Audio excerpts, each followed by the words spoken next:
All right, folks, welcome back to beautiful Peachland, North Carolina, Firewater Farm Sawmill. Today, I'm gonna talk to you about something that's very, very important with your sawmill. This makes the world of difference on your cuts. I meant to include this on our review that we done on our AC36. If you hadn't watched that yet, look up in the top right, check that video out. Like I said, I meant to include this on that video, but I just forgot. We started cutting some pine the other day, and we noticed our cuts were getting a little bit wavy, and they were getting a little bit off. So at that point, hey, you just stop and you try to figure out, hey, what's making this blade do that? Is it the blade, or is it the tension in the blade, or is it the bed? There's a lot of things that can go on to make your cuts get off. And we narrowed it down to our roller guides. Now, these roller guides, they're nice roller guides. You can move these roller guides all different directions right here. I can tilt this roller guide down, up, side to side. And this adjustment here runs it straight down or straight up, and you have that on both of these roller guides. That's what's so nice about this Cook's mill. So what you want to do on adjustment of your roller guides, every 200 to 300 hours, what Cook recommends is 200 to 300 hours, and we generally try to do it every time we change our oil. Just, hey, you're working on it anyway, might as well check them. So in our case, what was going on, we actually had a bearing right here on this roller guide that had went out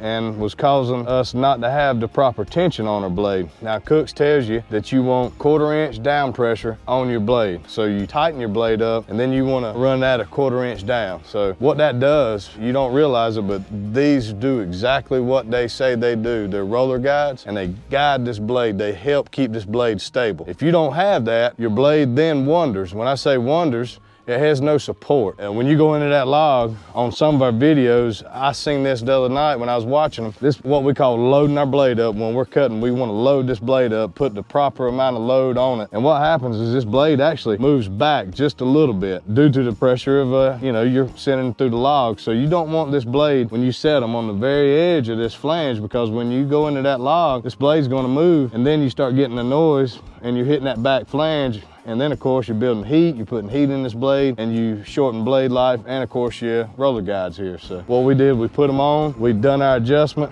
and I like to do it at 6 inches just because I can get up under to the adjustment screws real easy. But when you're done, you want it to be dialed in, and you can see, folks, that right there is dead on 6 inches. And another thing that we do, I generally put this roller guide around 18 inches. And the reason for that is that's generally where you're gonna start your first cut on your roller guides on a log. And I mean, on the big ones, of course, you go out this way, but generally for the most part, your first cut's gonna be around this area. And folks, when you're cutting, you got your cant canted up, squared up. What you wanna do, you wanna move that roller guide in and let it be right beside your workpiece. That way, you're providing that blade with plenty of support, and everything it needs is to stay stable. And that's what we're after. If you ain't got a stable blade, you're not gonna have an accurate cut. Now, folks, this blade right here is loose. I just took the tension off of it. Just gonna show you a little bit when we start tightening up on it. If you got them set correctly, that blade should contact both of them just about the same time. And you can see we're tightening up on that blade, and boom, that blade contacted those roller guides simultaneously at the same time. And now we're gonna put our tension on there.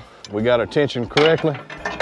And you can see, folks, this blade is not going nowhere. It's stable, it's where it needs to be. Also, when you're setting these roller guides, you don't want down pressure on it. You don't want it tilted back. Obviously, you want it parallel with your blade. That way you're putting straight pressure on it, because you can have them set right. If they're tilted, guess what? You're not gonna get accurate cuts, and your blade's not doing what it's supposed to do. So just wanted to share this with you a little bit. This is just some of the stuff we have to do to our mill. Why the roller guides get out of adjustment after so many hours, I don't know. It's just like anything else, kind of like a V-belt. You put a brand new belt on, especially V-belts. Hey, after 10, 15 hours, you're gonna have to tighten it up. It wears. So kind of the same case with this. These guides, they get a lot of abuse. They take a lot of tension from this blade, so you want them right. If you get these roller guides right, then you're gonna have good, accurate cuts. And that's what we're after out here on the sawmill. So hope this helps y'all out. Y'all have any questions or comments on our Cook's mill or roller guides? And folks, it's not just on Cook's. Any band mill on the market, you'll have roller guides on. And I've had some people that have different types of mills, and they've called me and say, hey, getting some wavy cuts. I put a brand new blade on it. What do you think's going on? First thing I tell them is check your roller guides, because 9 times out of 10, that's what's going on. Like I said, if that guides get off, your blade can't be stable. So hope this helps y'all out. If y'all have any questions or comments, hit us up.